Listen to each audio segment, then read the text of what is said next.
Hello hi performers. आज के इस एक्सप्लेनर में सीधा काम की बात पर आते हैं। हम प्राचीन बायोलॉजिकल ज्ञान को एक मॉडर्न बायोहैकिंग प्रोटोकॉल में डिकोड करने वाले हैं। लक्ष्य बहुत साफ है, बिना थके एक सस्टेनेबल एग्जीक्यूटिव एनर्जी कैसे हासिल की जाए। चलिए शुरू करते हैं। आज के हमारे एजेंडे में ये 6 अहम टॉपिक्स शामिल हैं। The energy crisis, peak fuel की बायोलॉजी, फोकस का न्यूरोसाइंस, द डिप्लीशन ऑडिट, एक प्रैक्टिकल डेली बायोहैकिंग प्रोटोकॉल और अंत में एलीट आउटपुट को सस्टेन करने के तरीके। हम बिना किसी आर्टिफिशियल स्टिमुलेंट्स के सेल्यूलर एनर्जी के विज्ञान को गहराई से समझेंगे। तो चलिए बढ़ते हैं हमारे पहले सेक्शन की तरफ, द एनर्जी क्राइसिस। आज की मॉडर्न कॉर्पोरेट दुनिया का एक बहुत बड़ा विरोधाभास है। मेहनत तो बहुत हो रही है, लेकिन एनर्जी लेवल लगातार गिर रहे हैं। एक तरफ है हमारा टिपिकल बर्नआउट मॉडल, जहां हम कैफीन के सहारे चलते हैं, एड्रीनल फटीग और ब्रेन फॉग से जूझते हैं, और दूसरी तरफ है ओजस मॉडल, जो एक सस्टेनेबल सेल्यूलर एनर्जी, गहरे फोकस और एक एंटी फ्रैजाइल स्टेट पर आधारित है। सवाल ये है कि ये असली बायोलॉजिकल फ्यूल आखिर है क्या? और यही हमें ले जाता है हमारे दूसरे टॉपिक पर, पीक फ्यूल की बायोलॉजी। देखिए, ओजस कोई रहस्यमय कॉन्सेप्ट नहीं है। बायोलॉजिकल नजरिए से ये शरीर के भीतर चलने वाले 35 दिनों के मेटाबॉलिक प्रोग्रेशन का फाइनल आउटपुट है। हमारा आहार सप्त धातु यानी शरीर के 7 प्रमुख ऊतकों से होकर गुजरता है।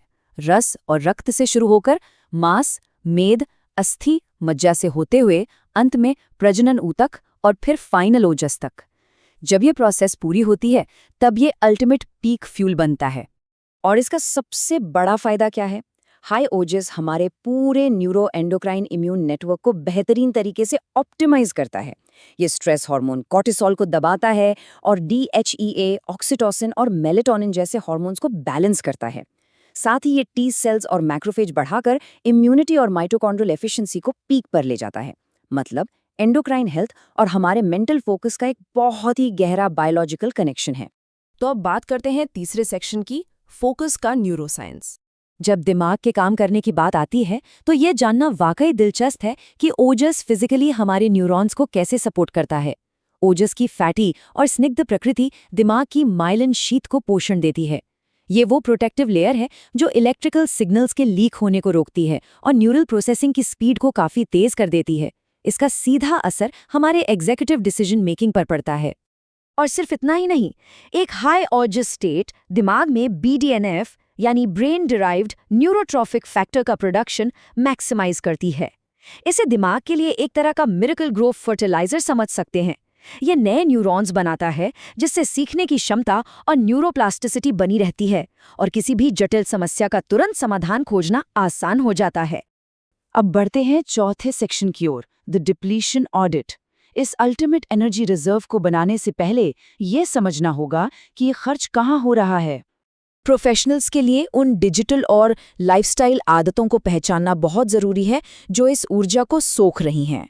आयुर्वेद में इसे ओजो क्षय कहा गया है। देर रात तक स्क्रीन देखने से शरीर की रात 10 बजे से 2 बजे तक चलने वाली डिटॉक्सिफिकेशन साइकिल टूट जाती है। सोशल मीडिया का सेंसरी ओवरलोड हमारे कॉग्निटिव रिजर्व को तेजी से खाली करता है।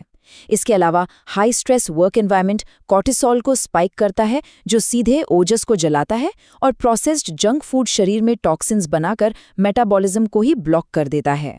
चलिए अब बात करते हैं 5वें सेक्शन की, जो कि सबसे प्रैक्टिकल है, डेली बायोहैकिंग प्रोटोकॉल। इस खोई हुई ऊर्जा को वापस पाने के लिए एक सॉलिड एग्जीक्यूटिव मॉर्निंग रूटीन होना बहुत जरूरी है। ये टाइमलाइन शुरू होती है सूर्योदय से ठीक 90 मिनट पहले, जिसे ब्रह्म मुहूर्त कहा जाता है। इस समय जागना हमारी बायोलॉजिकल क्लॉक को वायुमंडलीय ऑक्सीजन के साथ परफेक्टली अलाइन करता है, जिससे मैक्सिमम एनर्जी जनरेट होती है। इस रूटीन में एक बहुत ही पावरफुल न्यूरो कंडीशनिंग टूल शामिल है, त्राटक। ये किसी एक बिंदु जैसे मोमबत्ती की लौ पर लगातार ध्यान केंद्रित करने का अभ्यास है। ये प्रैक्टिस दिमाग के डिफ़ॉल्ट मोड नेटवर्क को शांत करती है, बैकग्राउंड के शोर को पूरी तरह से बंद करती है और पीनियल ग्रंथि को एक्टिवेट करके एक एब्सोल्यूट लेजर शार्प फोकस तैयार करती है। अब बात करते हैं सात्विक फ्यूल यानी न्यूरो ऑप्टिमाइज्ड डाइट की। माइटोकॉन्ड्रियल एनर्जी के लिए एकदम सही कच्चा माल चाहिए, जैसे A2 घी, जिसमें मौजूद ब्यूटरिक एसिड सीधे ब्लड ब्रेन बैरियर को पार कर जाता है। भीगे हुए बादाम और अखरोट जिनसे फाइटिक एसिड निकल चुका होता है और ओमेगा 3 भरपूर मिलता है। स्ट्रेस और कॉर्टिसोल को बफर करने के लिए अश्वगंधा जैसा एडाप्टोजन और बिना डाइजेशन पर जोर डाले इंस्टेंट सेल्यूलर एनर्जी के लिए खजूर और केसर का इस्तेमाल वाकई बहुत कारगर है।